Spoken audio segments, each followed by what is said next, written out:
Hello friends, very good evening. Welcome back to my YouTube channel. ये shoot मेरा Thursday के दिन का है। डेट है आज 2 जनवरी। टाइम हो रहा है शाम का 7 बजे के आसपास का टाइम है। और अभी मैं आई थी वॉक से, इवनिंग वॉक से, और आने के बाद मैंने अपना व्लॉग स्टार्ट कर दिया है। ये करी थी शाम की दिया बाती। मैंने छोटी सी इसकी वीडियो ले लिया, इसे नहीं पता है, मैंने इसका वीडियो शूट कर लिया है। और ये पड़ा है मेरा मचाया हुआ मैस, जिसमें कि मैंने अभी वीडियो शूट किया था शॉपिंग व्लॉग का। इसी तरह से छोड़कर मैं चली गई थी। और आने के बाद सबसे पहले मैंने उठाए अपने बाहर से गीले कपड़े। तो ये जो कपड़े बेड के ऊपर पड़े हैं ये तो सूख चुके हैं पूरी तरह से, जिन्हें सूखने में 3 दिन लगे हैं। और जो चेयर पे रखे हैं वो अभी बहुत ज़्यादा गीले हैं, जो कि आज ही धुले थे। उन्हें सूखने में लगभग 3 दिन लगेंगे। तो बहुत ज़्यादा सर्दी हो रही है, और इस सर्दी में सबसे ज़्यादा दुर्गति कपड़ों की है। हम चाहे तो डेली धो लें, चाहे तो दूसरे तीसरे दिन धो लें, कपड़े जल्दी से सूखते ही नहीं हैं। बाहर अंदर बाहर ऐसे करो, और इस तरह से ना, मतलब हमें तो काम बढ़ता ही है सर्दी में, बाकी कपड़े भी अच्छे नहीं रहते। मतलब जिस तरह से पूरी अच्छी धूप में हम कपड़े डालते हैं वो सूखते हैं, उस तरह से नहीं निकल हो पाते हैं। तो यहाँ मैंने कपड़े वगैरह रखे, उसके बाद फिर मैं आ गई थी किचन में खाना बनाने की तैयारी करने के लिए। और आज के व्लॉग में मैं आप लोग के साथ शेयर करूँगी कि दिल्ली की कड़कती सर्दी में भी मैं शाम से लेकर रात तक फुल एनर्जी के साथ किस तरह से काम करती हूँ। अब काम तो हमें ही करने हैं। अब चाहे ना हम खुश होकर करें, रोकर करें, धीरे धीरे करें, या तो एनर्जी के साथ करें। तो सबसे पहले मैं आ गई थी किचन में खाना बनाने की तैयारी करने के लिए। खाने में बनेगा आज आलू की कचौड़ी, हरे धनिया की चटनी और दही। आलू में बॉयल करने के बाद कद्दूकस करके गई थी। आटा लगाना है, चटनी बनानी है, तो उसकी तैयारी मुझे करनी है। सबसे पहले मैंने 2-4 बर्तन जो थे चाय पानी के सारे सिंक में इकट्ठे कर दिए हैं, और जो टोकरे के बर्तन थे वो रख दिए हैं उनकी जगह, क्योंकि टोकरा खाली करना ज़रूरी होता है। और सर्दियों में मुझे लगता है बर्तन और कपड़े ज़्यादा होते हैं। तो यहाँ मैंने बर्तन का टोकरा जो था खाली कर दिया है, बर्तन डाल दिए हैं सिंक में, और उसके बाद मैंने यहाँ शुरू कर दिया है चटनी बनाने का काम। चटनी बनानी है हरे धनिया की, और हरा धनिया आजकल बहुत ज़्यादा मतलब आ रहा है। थोड़ा सा मांगो ज़्यादा देते हैं। और ये जो भी धनिया आप लोग देख रहे हो ये मुझे सब्जी के साथ मिला था फ्री। मैंने लिया था मटर, हरी मिर्ची और करेला, उसके साथ मुझे ढेर सारा हरा धनिया मिल गया। और बड़ा ही अच्छा धनिया है, छोटी छोटी पत्तियां हैं, और बड़ी खुशबू आ रही है। ऐसा लगता है जैसे कि पीछे वाले खेत से ही तोड़ के लाए हों। तो यहाँ मैंने छोटी छोटी सी जड़ें अलग कर दी हैं, बाकी सारी मैंने धनिए में ही रखी हैं, क्योंकि डंडियों वाले हरी धनिया की चटनी बनाते हैं तो अलग ही खुशबू होती है। और ताज़ी ताज़ी धनिया था, इसी में मैंने हरी मिर्ची डाल ली, और अच्छे से इन्हें इस तरह से 2 से 3 पानी में धो लूँगी, क्योंकि पत्ते वाली सब्जियां हैं, पालक हो, मेथी हो, धनिया हो, कितना भी साफ़ सुथरा करके लें हम फिर भी इनमें मिट्टी रह ही जाती है। तो यहाँ मैंने इस तरह से 2 से 3 पानी में इसे धो लिया है, और इसे इस तरह से बड़ा बड़ा सा कट कर लूँगी। और फिर हम इसे पीस देंगे। बारीक कट करने से भी कुछ फ़ायदा नहीं है, क्योंकि पीसना है हमें ये। तो मैंने यहाँ इस तरह से धनिए को पीस लिया। इसी में मैंने 1 टमाटर और 5-7 हरी मिर्चें डाल ली हैं। पिस गई है मेरी चटनी हरे धनिए की, और ज़्यादा मसाले मैं इसमें नहीं डालूँगी। धनिया है, मिर्ची है, टमाटर भी मैंने डाल लिया है। आपके पास अगर जीरा पाउडर है भुना हुआ तो डाल सकते हो, मेरे पास नहीं है तो मैं डालूँगी सिर्फ़ इसमें नमक अपने टेस्ट के हिसाब से। तो यहाँ मैंने सारा जो मिर्ची धनिया जो भी मतलब चटनी बनाई थी कटोरी में घाल दी है, कटोरी में डाल दिया है। और अब मैं डाल दूँगी इसमें नमक। थोड़ा सा नमक डाल दिया है मैंने वाइट, और थोड़ा सा डाल दिया है काला नमक। काले नमक का टेस्ट भी चटनी में अलग ही होता है, आप लोग ट्राई करके देखना, बहुत अच्छा टेस्ट आता है काले नमक का। तो चटनी मेरी बन के हो गई है तैयार। उसके बाद मैंने ले लिया है आटा, और जी आटे में डाला है नमक, और ले लिया है हल्का सा गुनगुना पानी, और लगा लूँगी मैं आटा। सॉफ्ट सा आटा लगता है कचौड़ियों का, ज़्यादा टाइट नहीं लगता।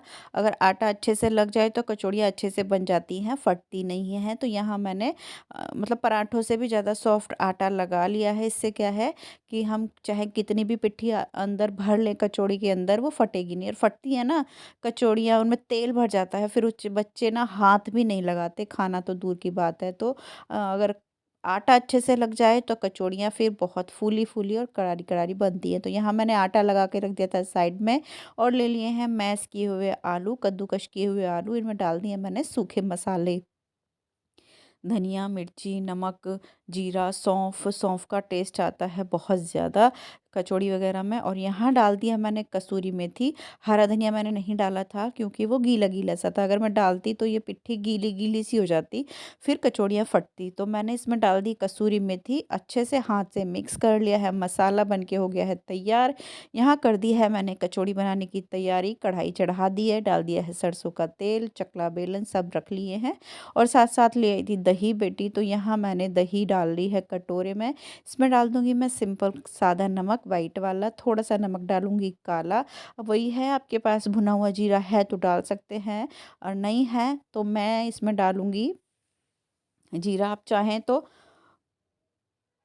तेल के अंदर थोड़ा सा मतलब सरसों का तेल गरम करके उसका भी तड़का लगा सकते हैं, चाहें तो पैन में जीरा और हींग, इस तरह से मैं कर रही हूँ, इस तरह से ऐसे भी डाल सकते हैं, चाहें तो आप इसे पीस के भी डाल सकते हैं। मैं ज़्यादातर पीस कर ही डालती हूँ, लेकिन आज मैं इस तरह से डालूँगी। क्या है, कभी कभी मतलब थोड़ा थोड़ा चेंज करते रहना चाहिए। तो यहाँ मैंने डाल दिया है ये, और बन गई है मेरी दही चटनी, बन गई है। आटा मेरा लग गया था पहले ही, और यहाँ तेल भी गर्म हो गया है, तो फटाफट से बस मैं कचौड़ियाँ भरूंगी और एक एक करके सेकने लग जाऊंगी। यहाँ सारे बैठ गए हैं खाना खाने के लिए, दोनों बच्चों के साथ उनके पापा भी। तो यहाँ मैं गरम गरम बनाऊंगी और उनको एक एक कर कर देती जाऊंगी फूली फूली कचौड़ी। और सबसे पहले जो कचौड़ी है वो जाएगी ठाकुर जी को।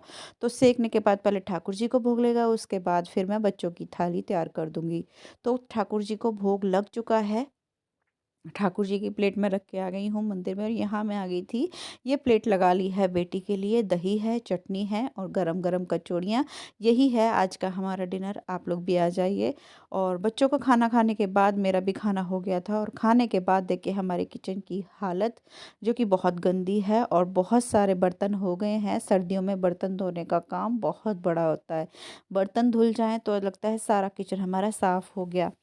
तो बर्तन भी धुलने हैं, किचन भी साफ़ करनी है, सर्दी हो या गर्मी करना हमें ही है। अब करेंगे नहीं तो सुबह करेंगे, अब करेंगे तो अच्छा होगा, सुबह भी हमें ही करना है। और सुबह हमें गंदे बर्तन और गंदा किचन देखकर मूड बहुत ज़्यादा ख़राब हो जाता है।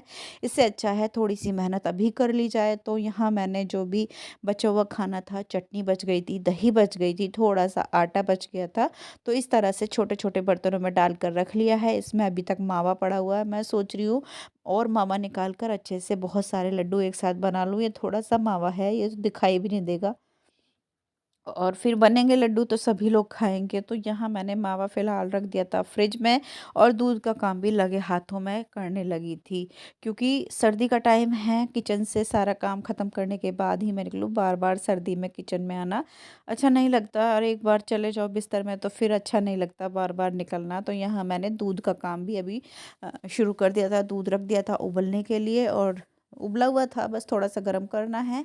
और यहाँ लगे हाथों ये जो डब्बे डब्बी हैं सब साफ़ कर दिए थे, चीनी पत्ते घी नमक के डब्बे जो भी थे साफ़ कर दिए थे। और यहाँ दूध गर्म हो रहा था, और ये भी मैं लगे हाथों साफ़ कर लेती हूँ। और उसके बाद फिर मैं दे दूँगी दूध दोनों बच्चों को। और ये भी साफ़ हो गया था, फ़िलहाल इसे उठा के रख देती हूँ, सब्जी धोऊंगी तब ये आएगा काम। और सब्जी वगैरह भी मैं अभी धोकर रख देती हूँ। मिर्ची का अचार डालना है, करेला है, अब धो दूँगी तो ठीक रहेगा सुबह तक, फिर उनका जो सारा पानी सूख जाएगा और अचार डालने के लिए तैयार हो जाएंगे। तो यहाँ दूध गर्म हो गया था, गैस बंद कर दी थी, इस तरह से अलट पलट कर थोड़ा सा मीठा मिल गया। और जी दूध भी अच्छे से, मतलब इस तरह से करने से दूध अच्छा लगता है, बच्चे भी इस तरह से ही पसंद करते हैं। अगर ऐसे दे देती हूँ तो बोलते हैं मम्मी दूध में झाग तो आया ही नहीं है। तो इस तरह से करना ज़रूरी होता है मेरे घर में दूध। तो यहाँ बेटे का दूध हो गया है, और अब इसका दूध में डालूंगी मैं बोर्नवीटा। इस तरह से एक दो बार और कर लिया, इससे क्या है गर्म दूध है ठंडा भी हो जाता है। इसमें थोड़ा सा बोर्नवीटा डाला, अच्छे से मिक्स किया, छान कर और दोनों बच्चों को दूध दे दिया है। तो दूध का भी काम हो गया है ख़त्म। तो यहाँ मैंने दोनों बच्चों को दूध करके दे दिया था, और उसके बाद सारे बर्तन हो गए हैं दूध वगैरह के यहाँ इकट्ठे। तो चलिए बर्तन धो लेते हैं, जो कि बहुत बड़ा काम है। पता होगा सभी को दिल्ली में कितनी सर्दी है, ठहरा हुआ पानी, मतलब बहुत ज़्यादा दिक्कत होती है बर्तन धोने में। तो यहाँ मैंने बर्तन धो लिए हैं, बर्तन धोने के साथ साथ सिंक एरिया क्लीन कर दिया है, और बर्तन देख सकते हो आप पूरा टोकरा फुल हो गया है। और एक कटोरा फिर भी निकल आया है। यहाँ सब्जी धो दी है, करेला और हरी मिर्ची, और ये कपड़े भी धोकर डाल दिए हैं। ये कपड़े मैंने गर्म पानी में इजी से धोए हैं और सुबह मैं डाल दूँगी इन्हें धूप में। और ये यहाँ से पूरी तरह से मेरा किचन हो गया है क्लीन। आप लोग देख सकते हो चूल्हा है, और ये थोड़ी-सी सेटिंग मैंने चेंज की है। इधर का सामान उधर और उधर का ये जो है इधर रख दिया है। तो ऊपर से स्लैब वगैरह साफ़ करने के बाद अब आती है बारी झाड़ू लगाने की। इतना सारा काम हुआ है किचन में, खाना बना है, बर्तन वगैरह धुले हैं, तो झाड़ू लगाना बनता ही है।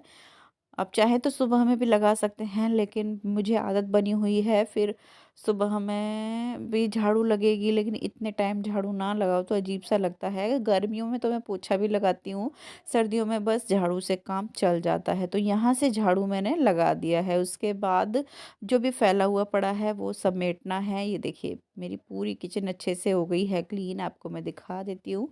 नीचे से ये मैंने बुड्डी रख दी है यहाँ, और ये देखिए।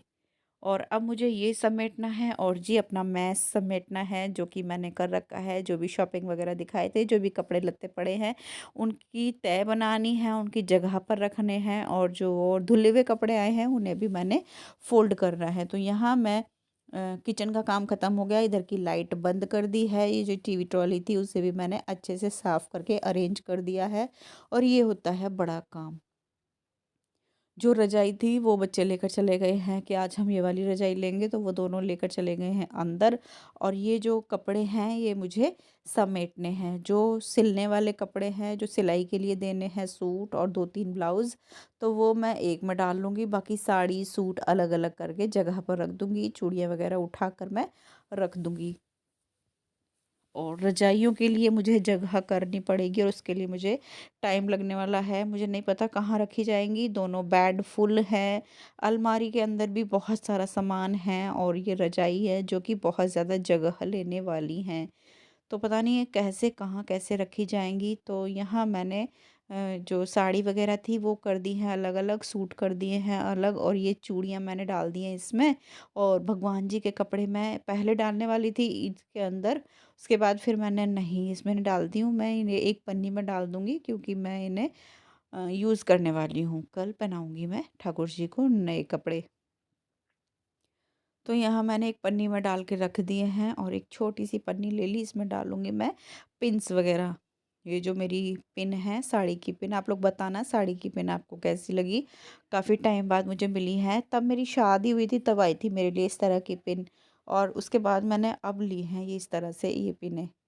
तो यहाँ मैंने सारी पिन इकट्ठी कर ली हैं, और इसी में डाल दूँगी मैं। ड्रेसिंग टेबल ऑर्गेनाइज़ करूँगी, साफ़ करूँगी, तब देखते हैं, और आप लोग के साथ शेयर करूँगी अपनी चूड़ियों का कलेक्शन। उसके बाद ये दुपट्टे वग़ैरह मैं एक साथ रख दूँगी इकट्ठे करके, और जो भी कपड़े वग़ैरह पड़े हैं साइड में धुले हुए कपड़े, क्योंकि बेटी सोने चली गई थी तो उसने सारे कपड़े डाल दिए हैं यहाँ। यहाँ मुझे करने हैं फ़ोल्ड, और इनमें जाने वाला है बहुत ज़्यादा टाइम। लेकिन टाइम कितना भी जाए अभी करके सोऊंगी। अगर मैंने कल के लिए छोड़ दिए तो कल के काम प्लस ये बहुत सारा काम हो जाएगा। छोटा सा दिन होता है तो नहीं हो पाता। तो यहाँ मैं इस तरह से एक के बाद एक सारे ही कपड़े फ़ोल्ड कर रही थी और रख रही थी। ये दुपट्टे हैं जो सूट रखे हैं ना मैंने सिलने के लिए, उनके स्टॉल और दुपट्टा है, और इसी तरह से सारे कर लिए थे मैंने। और वीडियो बहुत ज़्यादा लंबा हो जाता, क्योंकि एक-एक कपड़ा फ़ोल्ड करना तो हम लोग दिखा नहीं सकते। उसके बाद ये जो पिन वगैरह के, साड़ी वगैरह के जो भी निकले थे, ये मैंने उठाकर रख फेंक दिए थे, और कपड़े की तह बन गई है, अच्छे से फ़ोल्ड हो चुके हैं। नए पुराने सभी कपड़े प्रेस वाले प्रेस के लिए बांध दिए हैं, और ये जो कपड़े हैं मैंने रख दूँगी उनकी जगह। वीडियो का यहीं करूँगी एंड। कैसा लगा बताना ज़रूर। मिलती हूँ कल एक और नए ब्लॉग के साथ।